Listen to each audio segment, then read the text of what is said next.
detection and correction. So you know that if we talk about digital communication, we are basically transmitting few number of bits from the side of transmitter, and at the side of receiver we are receiving the same number of bits, right?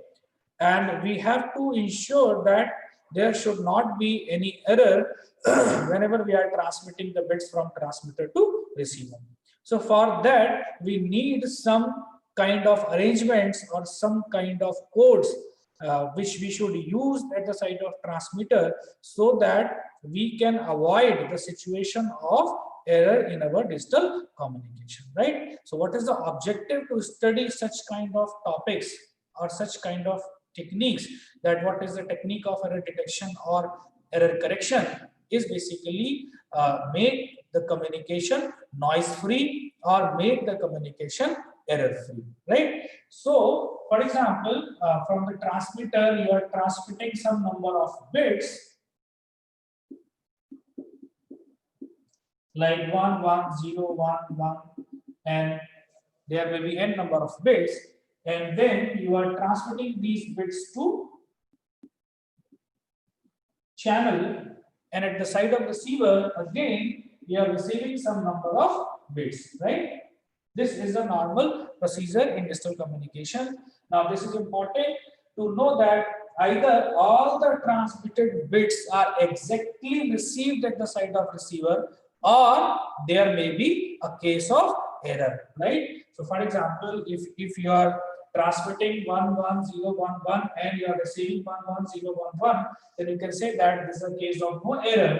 But at the side of receiver, for example, at the place of this 1 I am receiving 0, then you can say that the error will come in this bit, right? So this is the communication with error, right? So now you can have some kind of schemes or techniques so that you can detect this error, because you know that there are two possibilities at the side of receiver. First, we should be able to detect the error, right? We should be sure that we got some error in our communication. And then second point is that either I am in the position to correct that error or not, right? So there are two things. One thing is that either I am in the position to detect the error, and the second thing is what, that either I am in the position to correct the error, right? So that's why I am talking about error detection and correction, right? So first you have to detect the error at the side of receiver, and then you have to correct the receiver. And you know that for this I will use some codes. I will use some coding scheme. I will use some coding scheme, and those coding schemes can be named as error correction codes or error detection and correction codes, right? It is also named as FEC, which is known as forward error correction, right? It's a concept of forward error correction. So you can write it down. It is basically forward error correction, right? So this is a situation. So you can use some codes, and those codes can be named as FEC code, forward error correction codes. Forward error correction means the communication is from transmitter to receiver, and in the duration of this communication we are getting some errors, right? So I have to correct those errors, right? So forward error correction is required in the process of digital communication, and the codes we are going to use to do this can be named as FEC code or forward error correction codes, right? And if we see these forward error correction codes, we can divide these codes into two broad categories. One category of code is named as linear log code, and the second broad category can be convolutional codes.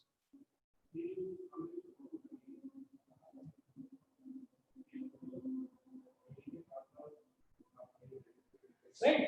So you can have two situations. Either you can have linear block codes with you, or you can have convolutional codes with you, right? And see, if we take the introduction of that block diagram in which we were having input signal, digital communication, digital conversion of that signal, and then we have used a source coder, and then we use channel coder, right? So basically, the channel coder, right? The channel coding is nothing but this kind of thing, right? Because ultimately, whenever you are using these error detection and correction codes with your data, with your information, you are ready to transmit your data into the channel now, right? And the objective of the source coding was to compress the data or to reduce the redundancy, right? Whenever we use source coding, then what was the objective in the source coding? That we have to decrease the redundancy or we have to compress the code. But whenever you are moving from source code to channel coding, what you are saying that now we are going to add the redundancy, right?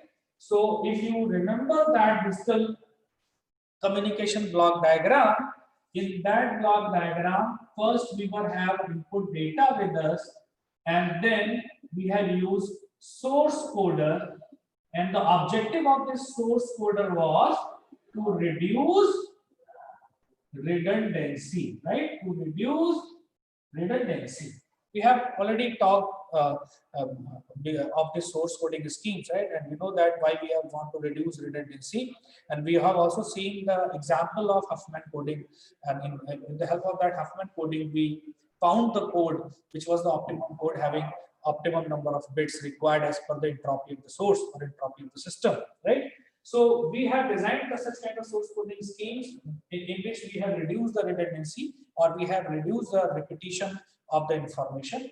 But after this block of source coding, we know that we are having also the block of channel coder.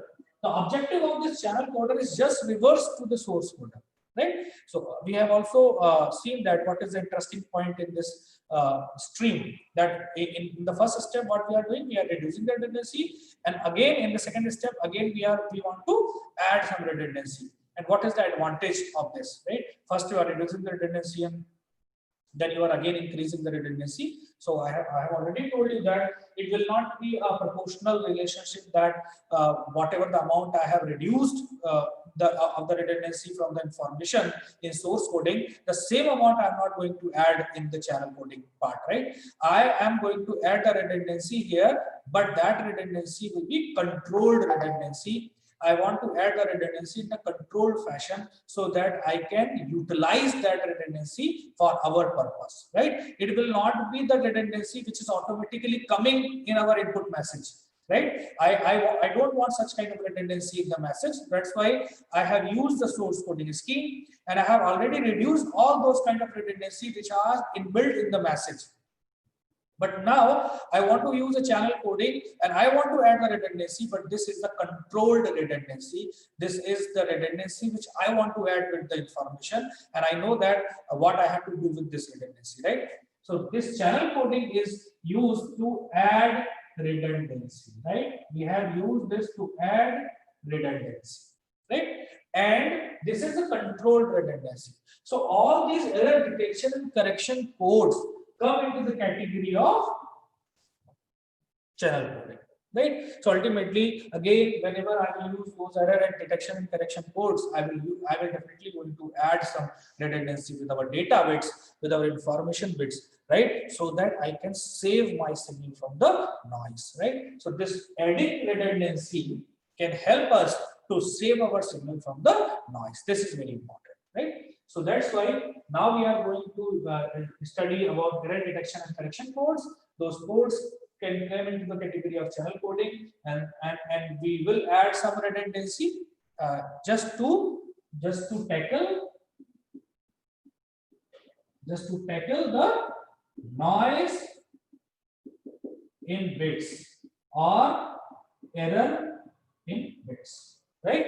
This will be the objective of this error detection and correction coding scheme, right? And we know that we can have two types of codes. One is linear block codes, and the second one can be convolutional code, right? These two codes can be named as the error detection or error correction codes, and we'll see that what is the capability of error detection and correction of these codes. Now, we should also know some basic concepts for this error detection and correction. So to just have a look on those basic concepts, we should also know some of the name, right?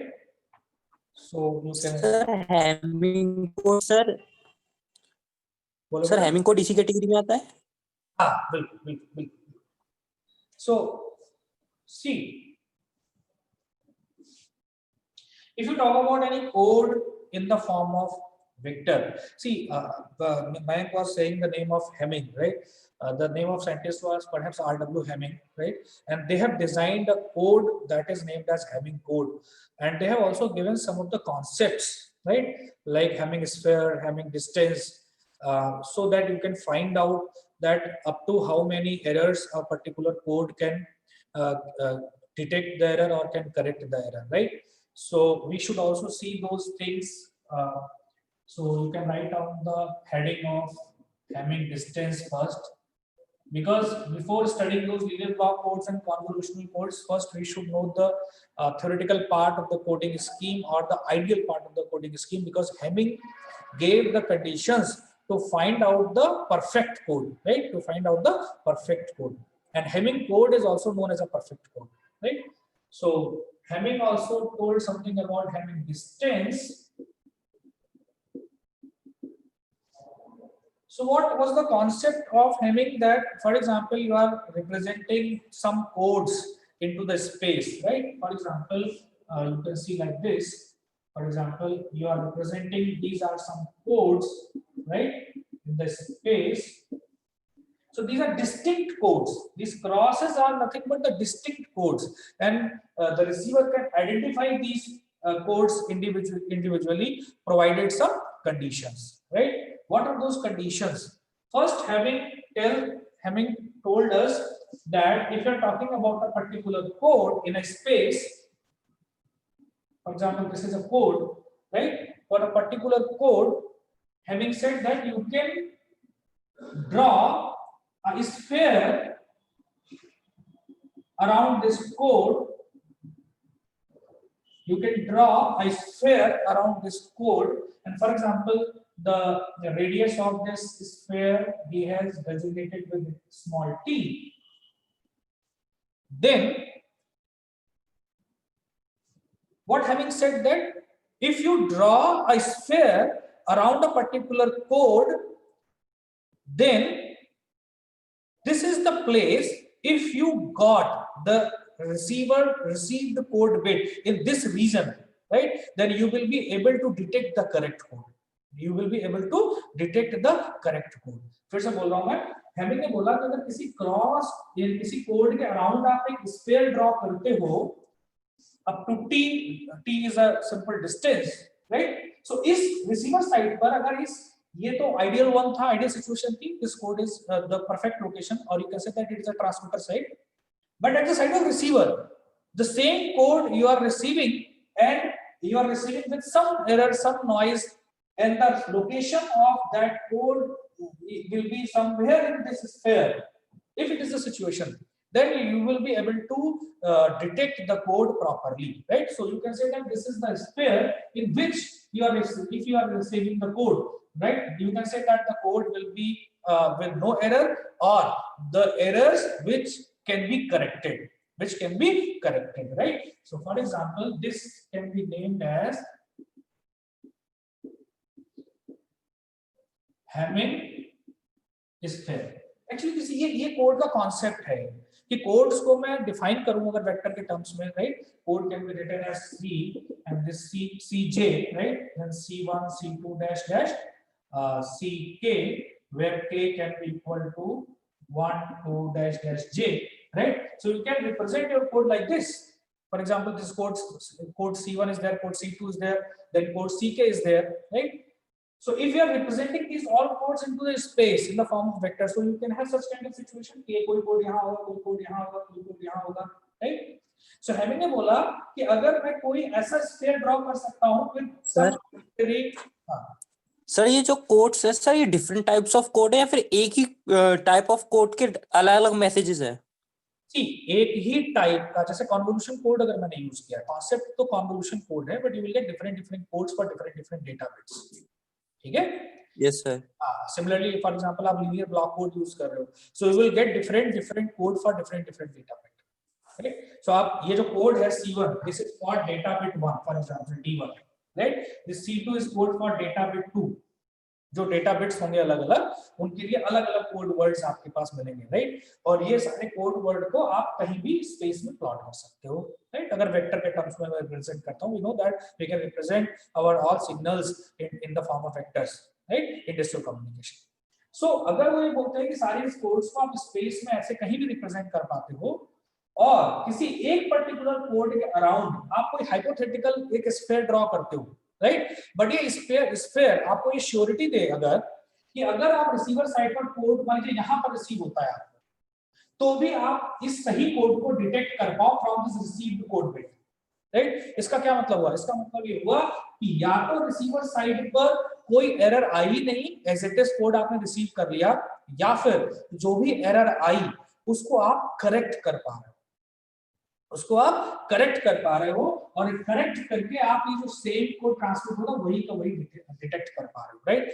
ये जो sphere है इसको हम लोग बोलते हैं Hamming sphere. क्या बोलते हैं? Hamming sphere. सो अगर कोई भी कोड हैमिंग स्फीयर के अंदर रिसीव होता है किसी भी कोड के रिस्पेक्ट में, तो फिर वो सही करेक्ट या डिटेक्ट किया जा सकता है, राइट। और इसीलिए ये जो टी है, ये जो टी है इसको हम लोग बोलते हैं T is equal to number of errors, number of errors, right, which can be corrected. T of number of errors which can be corrected, right. So T is nothing but the number of error, जो radius मैंने draw किया ना, it is nothing but the number of error which can be corrected. So जहां तक की error correct की जा सकती है वहां तक का रीजन मैंने ड्रॉ कर लिया, ठीक है, स्पेस में।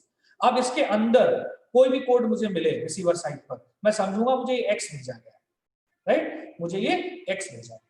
For example this is code y, मैं सारे x बनाए थे मैंने, मैं इसको ऐसे दिखा सकता हूँ x1 x2 ऐसे x3 x4 x5 x6, for example there is a code x7, right. Similarly आप इसके अराउंड भी ऐसे स्क्वायर ड्रॉ कर सकते हो, ऐसे इसके अराउंड भी स्क्वायर ड्रॉ कर सकते हो, ऐसे ही इसके अराउंड भी स्क्वायर ड्रॉ कर सकते हो। तो सारे कोड्स के अराउंड क्या ड्रॉ हो सकता है? हैमिंग स्क्वायर ड्रॉ हो सकता है, राइट।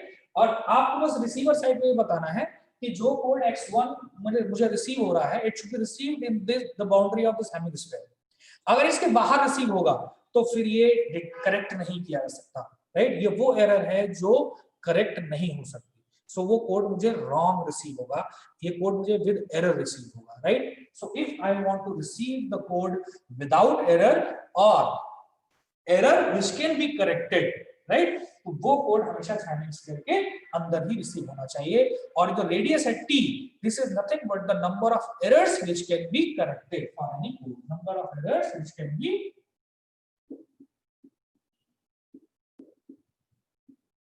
Corrected, right. ये सारे एनालिसिस हैमिंग ने करके हमको ऑलरेडी दिए, सो दैट आप कुछ कंडीशंस बना सको कि कब मैं कितनी एरर्स डिटेक्ट कर सकता हूं, कितनी एरर्स करेक्ट कर सकता हूं, राइट, या मुझे कोड कहां मिलना चाहिए, right? So Hamming square is a place where you should receive the code. Now, see, if these spheres are not overlapping to each other, then you can say that if these spheres are not overlapping to each other, then you can say that you are receiving the code without error or with errors which can be corrected. But yes, there can be a situation जब ये दोनों sphere overlap कर जाएंगे, ये दोनों sphere overlap कर जाएंगे। अगर ये दोनों स्फीयर ओवरलैप कर जाएंगे तो फिर जो रीजन बनेगा ओवरलैप रीजन, वो रीजन होगा जिसको आप करेक्ट नहीं कर सकते, राइट, जिसको आप करेक्ट नहीं कर सकते। सो हैमिंग ने नया कॉन्सेप्ट बनाया, उन्होंने बोला there is a concept of Hamming distance. Hamming distance, Hamming distance for what? Hamming distance between two code words, Hamming distance between two code words, right. उन्होंने कहा मिनिमम हैमिंग डिस्टेंस जरूर होनी चाहिए दो कोड वर्ड के बीच में, अगर उन दोनों कोड वर्ड्स को सेपरेटली इंडिविजुअली हमको करेक्ट डिटेक्ट करना है तो, राइट। अगर वो मिनिमम डिस्टेंस दो कोड के बीच में नहीं होगी तो receiver can get confuse between those two codes, right. वो कुछ ना कुछ एरर कर देगा, right. So for example you are having two codes, right, C1 and C2, there should be a proper distance between these two codes and this distance can be named as Hamming distance if I'm going to tell you the condition for what, right?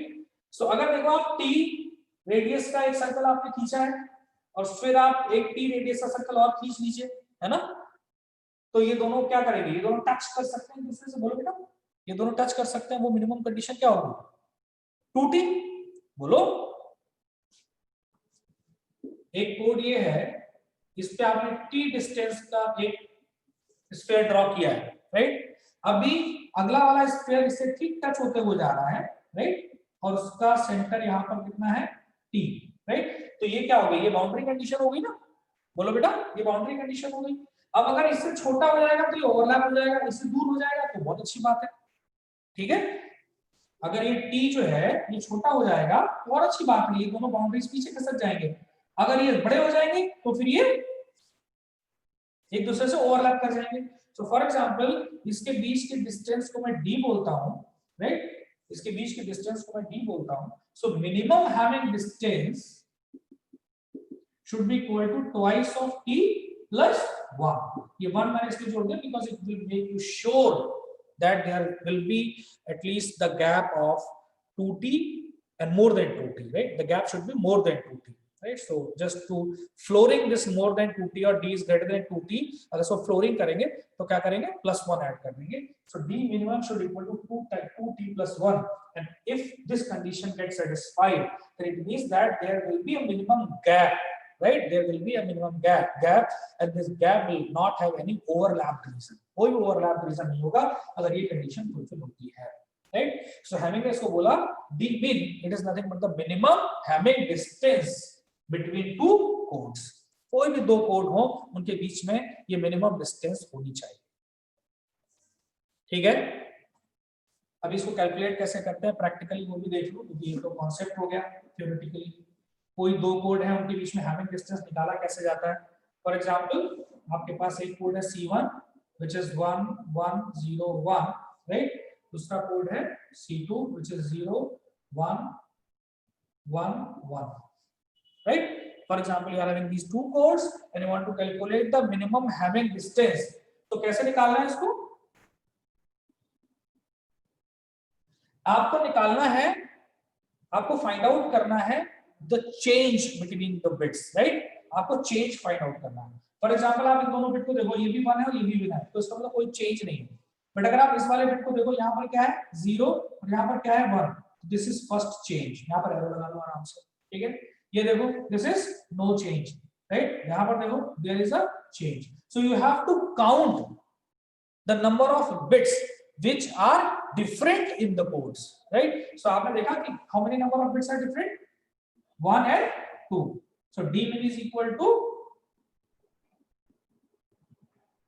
2, d min is equal to 2, right. जैसे for example मैं अगर Hamming code की ही बात करूं कि Hamming code क्या होता है, सो फॉर एग्जांपल ये एक फ्रेम स्ट्रक्चर हो सकता है हैमिंग कोड का। This is first 2 3 4 4 5 6 and 7, right. For example ये मैंने एक कोड ले लिया है व्हिच इज ऑफ 7 बिट, है ना। अब इसमें ये जो 7 प्लेसेस हैं इनमें मैं कैसे डेटा को फिल करता हूं और कैसे मैं पैरिटी बिट्स को फिल करता हूं। एक्चुअली फॉर एग्जांपल मेरे पास यहाँ पर डेटा बिट है 4 बिट की, ठीक है, और मैं इन 4 बिट्स को रिप्रेजेंट करना चाहता हूं with the help of 7 bit. So ultimately मैं क्या कर रहा हूं, मैं कुछ बिट्स को इंक्रीज कर रहा हूं इसमें, राइट। जो बिट्स मैं इंक्रीज करूंगा उनको मैं बोलता हूं पैरिटी बिट्स। क्या बोलता हूं, parity bits. So these parity bits can help me to find out the error or to detect the error or to correct the error, right? These parity bits are not having any information. Although they are with your data, they are with your information bits, but still they are not containing any information. And at the side of receiver, you have to remove those parity bits and you have to separate out all those data bits to study. Right? For example, आपके पास एक data bit का मैंने दिया है 1101, right? अब ये data bits इस 7 bits के अंदर आएंगे, मतलब इन 4 डेटा बिट्स को 7 बिट का कोड बनाना है. अब 7 बिट का कोड में 4 तो डेटा बिट यानी इंफॉर्मेशन बिट हो जाएंगे और 3 मैं एक्स्ट्रा बिट ऐड कर रहा हूं, वो एक्स्ट्रा बिट कहलाऊंगा, वो कहलाएंगी पैरिटी बिट. तो हैमिंग कोड के अंदर, स्पेशली हैमिंग कोड के अंदर वो पैरिटी बिट्स क्या होते हैं? वो पैरिटी बिट्स होते हैं 2 टू द पावर, मान लीजिए मैं x लिख देता हूं, 2 टू द पावर x. सो ये जो 2 टू द पावर है, this is the position of parity bit, right? For example 2 to the power 0 is 1, so this is result for parity bit, right? But then you can have 2 to the power 1, which is equal to 2. Then this second bit is result for parity bit. This is P1, this is P2. Then you can have x2, x3, right? So it will be 2 to the power 0 is 1, 2 to the power 1 is 2, 2 to the power 2 is 4, right? 2 to the power 2 is 4 means this fourth block. Right? This will be result for P3, and when you are having 2 to the power 3, it will become 8, और 8 यहाँ है नहीं, right? So आपने क्या किया कि जितने parity bits होते हैं वो 2 to the power पोजीशन वाले जो बिट्स होते हैं वो सारे रिजर्व कर देने हैं आपको. अब बचे हुए जो ब्लॉक्स हैं इनमें आपको डेटा फिल करना है.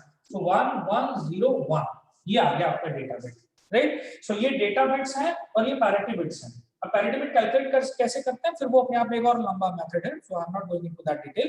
बट आप पैरिटी बिट भी कैलकुलेट कर लोगे. जैसे फॉर एग्जांपल किसी पर्टिकुलर के लिए पैरिटी बिट 0 निकल के आ गया तो यहाँ 0 फिल कर दोगे. किसी पैरिटी बिट के लिए 0 निकल गया फिर यहाँ 0 फिल कर दोगे. किसी पैरिटी बिट के लिए 1 निकल गया तो यहाँ 1 फिल कर दोगे. सो for example your code will become 1 1 0 1. This 1 is parity bit, then again 1 is data bit 0 0. For example, this is your code, right? This is a 7 bit code. 2 to 4 3 7 bit code, but your information bits are only 4, right? So आपको separate out करना पड़ेगा receiver side में, ठीक है? But आप क्या कर रहे हो, आपने 4 बिट के कोड को 7 बिट का कोड बना लिया, राइट? सो अगर कोई सिंगल एरर करेक्टिंग कोड है, डिस्टेंस वाले कॉन्सेप्ट में मैंने आपको बताया था कि कोई दो कोड के बीच में x1 और x7 के बीच में there should be a minimum error, sorry there should be a minimum gap, और हैमिंग में उसको हैमिंग डिस्टेंस बोला है. और उसे हम कैसे कैलकुलेट करते हैं कि इन दोनों कोड के बीच में कितने नंबर ऑफ बिट्स डिफर कर रहे हैं, राइट? वो number of bits he Hamming distance होंगे. सो अगर मैं dmin को 2t+1 बोलता हूं और मैं बोलता हूं कि अगर सिंगल एरर करेक्टिंग कोड है, t is the number of errors which can be corrected. अब देखो सब कुछ फिक्स्ड है. सो अगर t की वैल्यू 1 रखता हूं मैं तो dmin कितना आना चाहिए? 3, राइट? dmin कितना आना चाहिए? 3. सो गैप 3 इज फिक्स, राइट? अगर 3 का गैप है तो मैं सिंगल एरर को करेक्ट कर पाऊंगा, राइट? अगर ये गैप ज्यादा है तो उतने ही नंबर ऑफ एरर्स में ज्यादा करेक्ट कर पाऊंगा, ठीक है? तो ये कोड की अलग अलग कैपेसिटी भी फिक्स होती है. बहुत सारे कोड्स मिलेंगे आपको, जैसे वॉल्श कोड है या कन्वोल्यूशन कोड के अंदर कोड देखेंगे. ब्लॉक कोड की डेफिनेशन है, 6 ब्लॉक कोड है, 7 ब्लॉक कोड है, हम लोग देखेंगे अभी अगले लेक्चर्स में. तो हर कोड की अपनी एक यूनिक प्रॉपर्टी है. कोई कोड ऐसा होगा जो सिंगल बिट ही करेक्ट कर पाएगा. सो dmin की वैल्यू कितनी होनी पड़ेगी उस केस में? 3 होनी पड़ेगी. 3 से कम में सिंगल बिट भी करेक्ट नहीं होगी, ठीक है? सो ये सब चीजें फिक्स हो जाती है. देखो जैसे जैसे चीजें हम लोग फिक्स करते जाएंगे. So minimum Hamming distance should B 3 at least for single error correcting code. तो ये ऑब्जेक्टिव वगैरह बन जाते हैं, इसको तो ध्यान रखना है. dmin is equal to 2t+1.